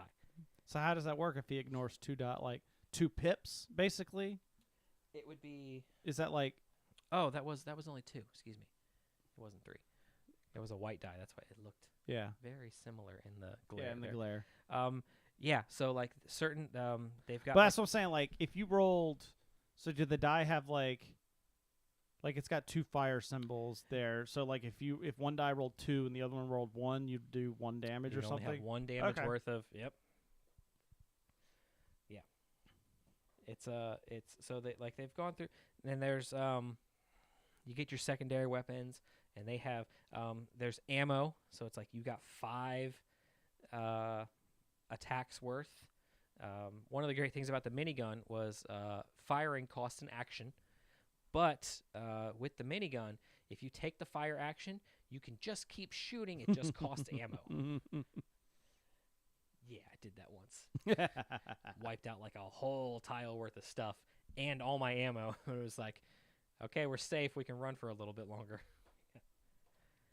It was very good to play. Like I'm real happy with like all the sculpts and everything. Let me pull out. So I was talking about the I gotta put all this back in. There were just some like some things told you to place a couple extra pits just to have them on the map there. This is probably like the most popular game in our game group now because all 3 of y'all bought it. Oh. Yeah. That was funny. They were like, "Chris, are you gonna get in?" I was like, "A, I've only played this game twice, and it was just kind of meh because I haven't fully experienced it. And B, why would I when all 3 of like I'm gonna play with one of y'all at any given time? We could have dropped our per unit cost down by $10 each. That was what we were going for. Yeah. Well, I just dropped mine. Honestly, that was part of our discussion. It was like I just dropped my per unit cost by like $200-$300 by not doing it. I actually love that was part of our discussion. We were like, there's like on the Kickstarter, like there's a 4-pack of the whole damn shebang. Well, you should have just bought it and then sold it afterwards. That could have been a thing. Yeah, that was. Where is the mug? Oh, we put it in here. Yeah, so here. So, have you officially played this game more than Power Rangers? No. Because just dump it back out. Oh, look. Yeah, so like there's the mug, which I misled myself. I was not misled by the Kickstarter because I thought it was going to be a legitimate mug I could drink something. I do out like of. me It some was the dice. little- right? But yeah, like there's the color, and you got your Why is this one dice square? because that is your just like in Pandemic, you got the marker at the top. Okay. This isn't a That's- die. This was yeah. just a marker. We- okay. We had that same question. We're like, why's that one blank? What the hell? And Well, they're not like, even. I didn't even see that it was blank until afterwards. I just noticed that all the other ones have the rounded die shape, Yeah. and then or rounded corners, and then this one is just square. And then the fancy coin for being a fanatic and kickstarting within the first 24 hours. It says Rock and Stone on there. Maybe I like the attention. What the hell? I think that was upstairs. Yeah, I liked the attention to detail. So if you look at the if you can grab it, the 4 symbols Yeah. on the bottom. Is that the miner, gunner? Yeah, that for the different classes. When you flip the coin around, they matched them. Oh. Cool. Yeah, I don't know, just a weird little attention to That's detail. that I that's was a just weird thing to Yeah. bring up, but okay. because I was looking at it and I was like, oh, that's because heads and tails and everything, Yeah. like it changes sides. But that was kind of cool the way they did that. But yeah, this is gonna be fun. To and it's a big ass box. Oh my god, it's a big ass box. Yeah, we're talking like, I don't want to say Gloomhaven size because that's long, but like Descent, the new Descent. That's like it's a Calyx cube. It's a full Calyx cube. Yeah, and it's I would say 8 inches tall. That's about eight or Yeah. It's a however wide the iPad is plus like an inch. that was my reference point. Yeah. It's like maybe 3/4 of an inch. But yeah, big box. So, speaking of games, board games by video games, I played one myself. I don't know if you happen to know about this game called Dark Souls. Sorry, I bought the newest Starbomb album, their 3rd album, and there's a song about Dark Souls. Nice. The title is the hardest fucking game in the world. Yeah. So, Dark Souls, in case you are like me and have heard of the game but have never played it, it's a game where you die a lot. It's famously a very hard series of games that have spawned its own genre, where you're like a Souls-like game, where you basically, from what I gather, because I'm captioning all caveating all of this by saying that I have never played Dark Souls, the video game. And you're going through a dungeon, you're trying to progress all the way to see how far you can get towards the baddie, defeating mini bosses and encounters. You can only press so far before you have to go back to your campfire to kind of reset and regress. But by doing so, you have to kind of go back through the dungeon again, unless you get to certain hiccup points or shortcuts. And then you're trying to progress as far as you can. And if you go back to the campfire too much, you lose. Or at least that's the way the board game works. Because apparently my brother has told me in the past he was a big fan of he's put a lot of hours into the Dark Souls games. I don't think he's played Elden Ring yet, but big fan of the Dark Souls games. So when I told him that I had the Dark Souls, this is the 2nd core set that they've done. So they had the original game that came out from Kickstarter and all that, with all of its expansions. This is from Steamforged Games. This is the Tomb of Giants campaign box. And it is a core set. You don't need anything else. But if you do have other things, like this core set plays 1 to 3 players. But if you have the original core box, then you can add a 4th character in there as well. And they have different types of characters. Like I was playing the healer, like the cleric. And like my brother was the pyromancer. And there was like a rogue, were like the 3 that come in there. So brother wanted to be the pyromancer. So I was like, I feel like we're going to need some healing. So I'm going to be the cleric. And I played this while I was down at my parents' house for vacation. And I should note, this is something I need to note, is that my brother does not like board games at all. Most of the time when I go down there and play games with my family, my brother is not playing. He's usually either like, if we have like a puzzle out, he'll be working on that, or he's upstairs playing video games. He is just not a fan. There have been very few, like when I brought Zombicide, he did like Zombicide. But even then, that got tired out because like I bought the original Zombicide for him, and he only played it like a little bit with his roommates before. But yeah, not a board game fan unless he's kind of like heavily forced to. First of all, he was heavily interested in this game just because purely on the IP itself. You know, in fact, he made me not open it when I got it because he's like, I want to open it. I want to, that fresh cardboard smell. Oh, yeah. Yeah, so he wanted to save that. So we opened it and played it. We played this game for like 5 hours. Oh, wow. Yeah, and didn't even get to the end. We were maybe like 60% of the way there. Okay. And it was one of those like, I mean, we were both having fun, and it was one of those, we got to a spot, and it was like, I mean, we could spend another 4 hours playing this, but we probably should go interact with everybody else. Yeah. But and he loved it. He loved this game. It was another one of those. He said like there are mechanics in here that are almost identical to the video game, like you said. And I found like a lot of people keep talking about that, or a lot of people might say like, oh, Steamforged Games does a lot of video game, but they do seem to do a really good job at translating the video game into a board game and kind of keeping that feel. So the way that the overall course of the game works is you have this road. This is the dungeon, and you have this. So there's like over here is the start. This is your campfire, and you will have, I think it's 13. 1, 2, 3, 4, 5, 6. Okay, so there's 10 rooms. There's 10 rooms. Halfway is a mini boss. All the way at the end is the boss of this box, in the Tomb of Giants. And the way the game works is you start at the campaign. You get so. Do you remember in Dungeon Fighter where there was like level 1, level 2, level 3 cards, and you like shuffle them up, and then on each time you like draw a new.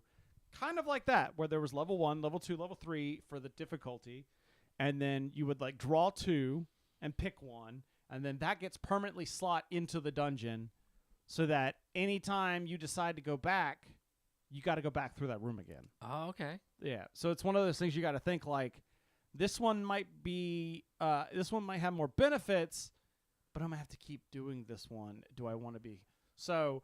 And what the card does is the card will lay out the board, and you put out. There's only 4 tiles in this game. Oh. And they're double-sided. I think they were double-sided. And they're very generic. They just kind of have like some artwork, but then they have a lot of these little nodes on them. And that's what determines like the card will say the top nodes are where you start, and then the red nodes are like where enemies spawn, and then there'll be these other nodes where like terrain spawns, which terrain could be like chests, or it could be like something you can't get through, or something like that. Okay. And it'll also talk about any potential special rules, again like Dungeon Fighter, where it's like in this room you have to do this twice, or there was one room that was literally like there's a lever here that respawns all the enemies. You got to pull the lever 3 times in order to get through, or to get through this tile. Oh, wow. Or some of it might be you have to get through the end, but you can't leave a tile unless you've killed everything on it. Okay, yeah. That sort of thing. A lot of them are just one tile. Especially until you get up to like the last half is when you start getting into multi-tile kind of things. And it can be brutal. It can be pretty brutal because the cards also talk about they have like the AI of how the monsters will react. So it's another one of those like you go, enemies go, board goes, you go, enemies go, like each player. So and you could take up to, I'm off the top of my head, I think it's 3 actions, which are like move, move, trade, attack, that sort of thing. And you have like down here you can kind of see my player board. that has like you have like 2 items that you can have, or you have your items, you have your equipment, and then you have like I had like a shield here and like a cloak. But there's also, it's harder to see on here, but it has your special ability, and then it has a board here that's like levels up, and it's a punch out, but it's designed to stay punched in. Okay. So you punch them out, and then you stick them back. You stick them back in, and there's like a gold side and a black side to each number. So when you level up and spend the souls that you get, that's the like reward for completing each room. You can spend this, if you go back to the campfire, you can spend the souls to upgrade, and then you flip the next tier up gold, and that shows that you're not at that level, and you need to be at specific levels to get some of the higher equipment. To hold some of the, okay. Yeah. The campfire is also where you get items. Well, like some items you'll get from the rooms, but some you'll get from when you go to the campfire. This resets, and then you'll get a new stack of items. Gotcha. So that's the balancing act of, do we want to go back? Because A, we can only go back to the campfire a limited number of times. B, we got to go back through the entire dungeon again. Yeah. But C, it's the only way to level up and, level up your character so that you can use maybe some of the gear that you've gotten. However, there just happened to be, in our case, that there was a couple of event cards that, like, let you, like, oh, after this tile, you can go to the shop without having to go back to the campfire. Okay. That sort of thing. Surprisingly, we did not die once during this. We got close. Really, like, this was one of those, half of it was skill, because there was a lot of, like, we learned very quickly of, like, okay, we're going to have, my brother can do magic, so we're going to keep him in one far corner, and we're going to keep me close enough to the enemies that they'll move to me, but then I'll just kind of kite them around the board. Like, if I couldn't hit them, or like, maybe there's a mob of them, but like, okay, well, I'll mob him up because he has an AoE attack, and then he's far enough away that he could still hit him, and then that way he can just be like, fireball, that sort of thing. But also it was like, I think that there was a couple times where it was like the die roll could have easily, like, we were a little on the edge there, and because the way that the health works is that's the bar at the very bottom, but that's your health and your stamina. So like, you take damage from the left, and you take stamina from the right, and if you ever run out of boxes, you're dead. Okay. But stamina you have to spend to do some of your more powerful things. So sometimes it's like, oh, I want to do this cool spell, but that only leaves me with like 1 box. So maybe I don't want to do that. So that's when it's like, I'm going to run away, and why don't you guys follow me? Bravely. And then when you get to the mini boss, so we didn't fight the boss because, like I said, we only got 4 hours in. We had just gotten a room or two past the mini boss, but the mini boss then becomes like this whole thing where like each round his attacks are different, and there's a stack of cards that like, but they don't shuffle. Okay. So after you've seen them once, you know the order. So it's because apparently the big thing in Dark Souls of like the moves are very choreographed, and it's just learning the way that each monster plays is how you end up getting past it. So it has that sort of thing where it's like, okay, we're 5 cards in. That means the next one, he's going to turn around and attack whoever's behind him. So we need to go to run to his front. However, there's a caveat to that is once you get him to half health, you shuffle in basically a more powerful attack and shuffle the deck up. So it just like, that's supposed to be the like, you get the health bar all the way down, and then it's like, brah, and like goes back up. This isn't even my final form. Exactly. Yeah. So, like I said, I know nothing about the game. I got it mainly as that kind of, is this fun from a person who's not played the game? Mm-hmm. And it was it's different. It's a different type of dungeon delving game because there is that kind of like survival horror-ish bit where it's like, oh no, you got to think long term of like the decisions now, not for just this room, but for the future things. And you're planning ahead, like, like, can we go back? Or like, oh, we just got a whole bunch of souls, we should go back. But it's like, We already went back. Do we really want to use another one to go back? Maybe we push forward 1 to 2 more rooms. But the catch there is if you die, if everybody die, or no, well, as soon as somebody dies, everybody goes back to the campfire. Okay. And any souls you have get put on the room you were at. Right. And if you complete it, you get the souls back. But if you die again before you get to the room where the souls were, you lose them. Gotcha. So then they're just permanently gone. So there's that kind of there's a little bit of push your luck in there. I guess a lot of push your luck in there. So my brother, who, like I said, was a Dark Souls fan, he loved the crap out of this game. He was talking about like all the looking up all the expansions and stuff that you could get for it, which had new monsters, and there's like a character pack that gets you different characters that you can use with different abilities, and that sort of stuff. And you know, we were talking about it after the fact, like things we could have done differently and that sort of thing. We found out we messed up, and probably the other reason we didn't die is because I had accidentally shuffled in a card that was not supposed to be in there until after we defeated the mini boss. So he had a higher power. Like he didn't immediately get it because we had to like get enough souls that he could advance to where he could use it. But like we defeated the mini boss with a card that we shouldn't have gotten until after the mini boss.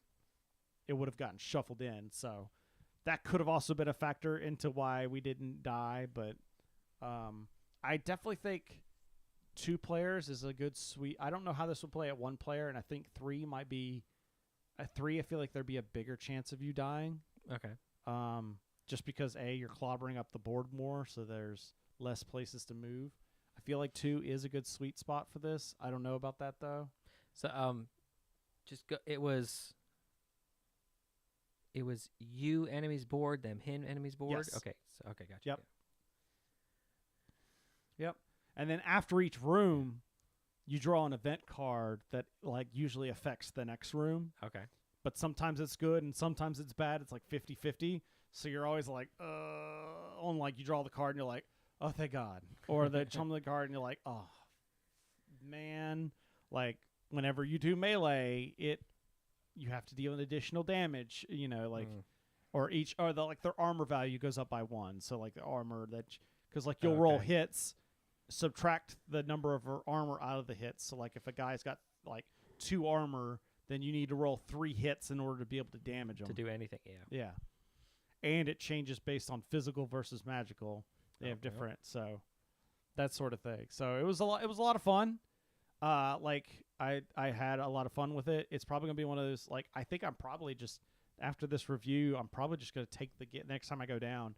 Take the game and leave it down there because he's probably there's people around here I know that play Dark Souls, but I feel like I'm going to get the most fun playing it down there with my brother. Oh, yeah. Because the people I play games with here, I play other things with. Yep. So, so I would say if you love Dark Souls, chances are you probably have this game already.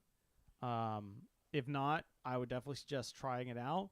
But the thing I realize is if you have someone in your life that loves Dark Souls that maybe isn't a board gamer, this is a perfect thing to try and kind of get them into, get your circles to intertwine a bit, your Venn diagram to intertwine. This is I would definitely recommend this. So, we went kind of long on that one. We did. So I had a third segment for us, but I think we might that's it. We had a lot of game talk, you guys. We played board games. All right. Imagine. And Philip actually brought it this time. That's and right. Actually had stuff to contribute. Which button? Are you trying to figure out how to roll that beautiful bean footage? Well, I just if I would pick it up, it's that button right there. Okay, gotcha. That got a little loud. There we go. That's been our show, everybody. We hope you enjoyed it. If you want to watch us live, if you're doing it right now, you know where to go. If you're not doing it right now, you want to check out boardsandswords.com/live. That's got the links to YouTube, Facebook, and Twitch. You check us out every other Monday. You're stealing some of my stuff. We love feedback. Email us, feedback@boardsandswords.com. Thanks to everyone in the chat room It's always nice to see people there because it helps validate our feelings. That's right. And it just lets us know that we're not casting this out into the void. So if you're not watching this live, email us and just let us know you're watching and things you'd like and don't like about the show, because it just helps us know what to improve on. New year, new us. So, like I said, at Boards and Swords Pod on Facebook, at Boards and Swords Chris on Instagram and Twitter. I'm at Boards and Swords, but I'm trying to knock Twitter. I'm trying to kick the habit. I check it every now and then. So, boardsandswords.com for all these links, like Philip said, and everything else, like our Patreon, patreon.com/boardsandswords. Check it out and help support the show. And we'll be back in 2 weeks with another show. I know it was a little bit of a break, but I needed the extra week because it was like the day we came back from vacation. Yep. It was like, I don't want to talk right now. So, all right. In the meantime, remember that every person, every gamer, every individual has a story. And in this one, sometimes it takes playing a game you've never heard of to bridge those... To bridge the gap. Bridge the gaps. And also, it's a new year. Try something different. Try something different. Oh, I thought we had timed that. I thought it was about to... Yeah, no. Yeah.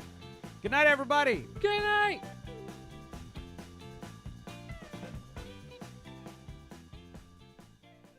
Oh, it's got a little fade button. Yeah, it's got a fade button. That's pretty Oh, neat. that's Yeah. it.